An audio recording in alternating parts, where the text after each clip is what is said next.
Hello, hello. Welcome. Hey, Hi, it's good to see you. good to see you too. Let me Good. just close everything else I have open. Oh, it's okay. So, hey, how are you? Pretty okay. Just woke up, so. Nice. That's awesome. Mhm. Um, for everyone returning, hello, welcome. This is Friendly Fridays. We usually do interviews with trans people talking about their trans experience and what transition means to them and all that good stuff. So, today I have with me famous Nikki Ophan. Hi, how are you doing, my dear? Hi. I still debate famous, but E famous, famous Twitter uh, shit poster Nikki Ophan here. mm, Well, it's nice to have you. It's nice to be doing these again. thank you. Um, if you want to go ahead and dive into it, I'd like to talk a little bit about your experience with transition, like when you started and Okay. your process through that and stuff like that. Especially like what you've gone through as far as like understanding what it is to be trans and how you came to terms with that yourself. Oh gosh. Okay. So it kind of started back in high school. Um, I had a whole really series of really bad events happen, and after that, I kind of just went, "Huh, I don't feel right." And so I found out what trans people were pretty late, like mid high school. And I immediately knew, like, yeah, I want to be a girl. And after a couple of really disastrous attempts at presenting femme in rural Michigan, including one where I did a Rose Lalonde cosplay from Homestuck, but I didn't know how to do makeup. My outfit kind of sucked. I had to get driven to the convention that I was going to an hour away by my mother, who spent the entire time being an asshole about my outfit. Ah, So I just kind of went, you know what? Maybe this isn't for me. Let me just tone it down a bit. And so I spent 6 years after that doing the whole "it's just a fetish" thing. But then 2020, um, I'm working as a night janitor in a middle school in my tiny little farm town I lived in. And I got laid off because of COVID. And I couldn't get unemployment because they basically just closed the whole company. I couldn't reach anyone. So I spent an entire week at home getting blackout drunk playing Skyrim VR. And at the end of that week, I woke up and I went, I can't make my life worse. And I decided to start transitioning. And I came out April 2020. I got on HRT May 13th, the next month. very nice. hmm When you started HRT, did you start with pills or did you go straight to injections? I started with pills because the only way I could get it in Michigan without going through a bunch of psychiatrists and wait lists and getting all the various things like that, I just went to Planned Parenthood in Illinois, a state over, and they were not the best. They didn't test my levels starting out because they said they didn't need to. They started me on like 1 milligram a day, and they were going to keep me on that on pills for 6 months just to see the effects. Thankfully, I asked them about progesterone my first time there. They had no idea what it was, but they prescribed it anyway, and I honestly think that kind of carried me early on. Hmm. So, Interesting. What's it mhm. like being a trans person early in transition in a place like Michigan? Oh god, it was surprisingly, it was very bad, but also for the most part, all of the because I was in a very rural conservative area, Hmm. like to give an idea of the kind of place I was in, my partner's little sibling in high school made a post on the local town's like Facebook wall going, "Hey, what if we had a pride event in our town this year?" And me and my partner had to have them stay at our place for a while because people kept driving up to their parents' house and harassing them over it. It was Oh, a bad place. Just But over wanting to have a pride parade. yes, it was not good. But one of the things that did kind of help is because of the public conception of trans people as pushed by like conservative news outlets and things like that, all of these people are looking for like a giant hulking linebacker in a dress. So when I walk into somewhere, they're like, huh, you got a weird voice, lady. Like that kind of thing. Yeah. So it almost kind of helped me in that way. But then every time I had to show someone my ID, you got the like the smile on their face, just they look at it and they go, Yeah. and they start getting like angry. Yeah. I mean, even here in Colorado, I've had a couple experiences with that.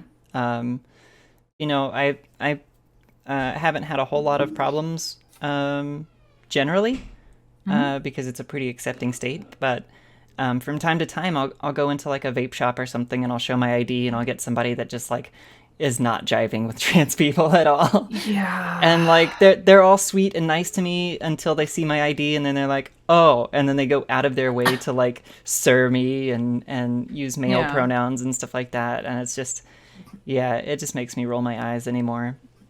What's funny is because in Michigan, the transphobia was like more spread out, but more like overt and violent because that's why I had to move. Hmm. Um, I kind of got conned into moving to San Francisco under the impression that, oh, it's got a huge trans community. It's the safest place in America for trans people. It sucked for that. Like because the people out there are more used to clocking trans people, so you get a lot Hmm. more people that are shittier about it. And that was it's one of the bad things to do because like you don't misgender people regardless, but every time I got someone that started getting shitty about that when they were just like it was usually medical people. It was usually like trying to pick up medication. Hmm. Anytime they would just continually sir me, I'd end the conversation like if it was like female nurse, I'd just be like, "Oh, thank you. You have a blessed day, sir." And they went fucking ballistic. It was kind of incredible. It's like, "Oh, so that's how it feels, huh?" Yeah. Yeah. But yeah, I had to move out of Michigan on short notice because I got back from a work trip and I was going to Walmart to get some groceries. And this guy started hassling me because I was the only person in the Walmart wearing a mask. And then when I started talking to like tell him to shut up and leave me alone, he clocked me because of my voice. He lifted up his waistband, put his hand on his gun, and told me exactly what should happen to people like me in a just world. I managed to get away from that, but given the current rhetoric, I don't know what would have happened if it was now. Yeah, Oh. absolutely. Well, yeah, we've kind of seen that with Mhm. some of the more recent news stories. Is trans people are getting subject to a lot more hate and discrimination lately, which is kind of Mhm. going backwards. Which, Yeah. yeah, not a big fan of that. Well, you said that you've moved around a couple times, right? So Mhm. you're not in San Francisco now. No, I just left. I'm currently in Las Vegas for work.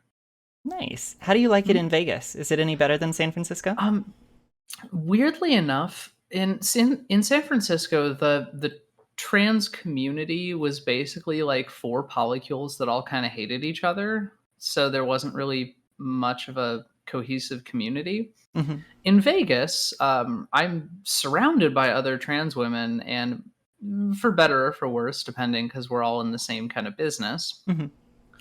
I've had a lot more luck with having community and being friends with people out here, Hey, just well, in that's the good. month that I've been. Yeah, I used to live in Nevada for a while. Oh, Um, what do you feel about the climate there? Is it any better than it was in San Francisco? I know that. it's incredibly painful. It's been, for the most part, past couple of days have been different because it's been raining and Sure. humid. Yeah. but it's been over 110 most days, Oh, so kind of sucks. goodness. Yeah, I watched a video of a guy that he had a little baby husky in his car. Oh. And what he had done was he was in Vegas, and it was one of the really, really hot days.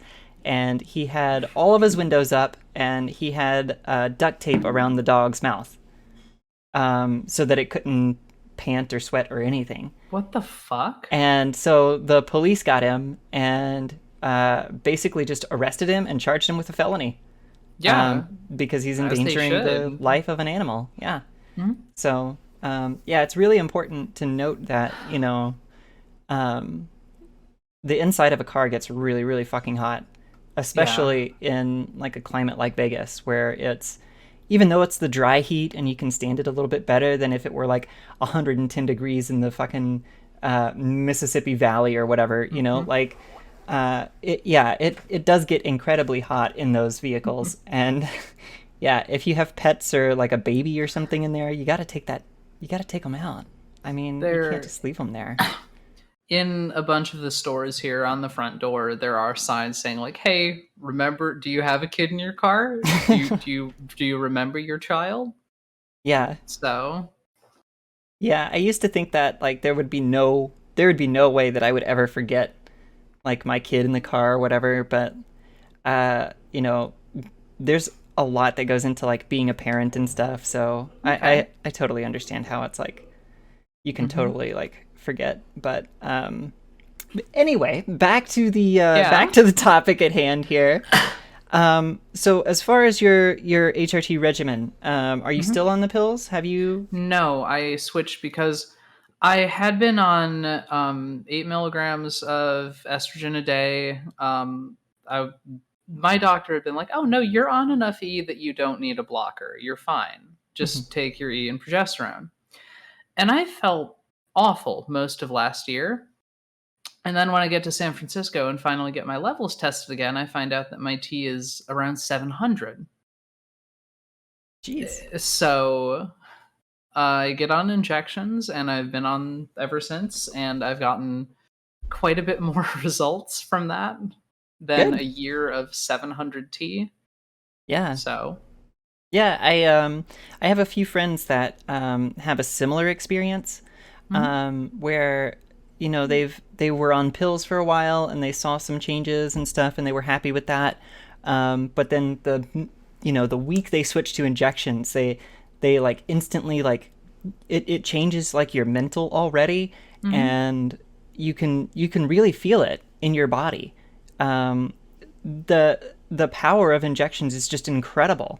Like, for a lot of people that I know that are on injections, you don't even need like an additional anti-androgen or anything like that. The levels that you get from just the injection is enough to suppress your testosterone most of the time.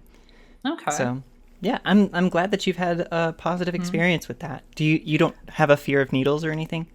Oh no, I the joke that I used to make is, wait a minute, I can hurt myself and get hotter at the same time? Nice. Yeah. The only problem is with pills, it's a lot easier to remember.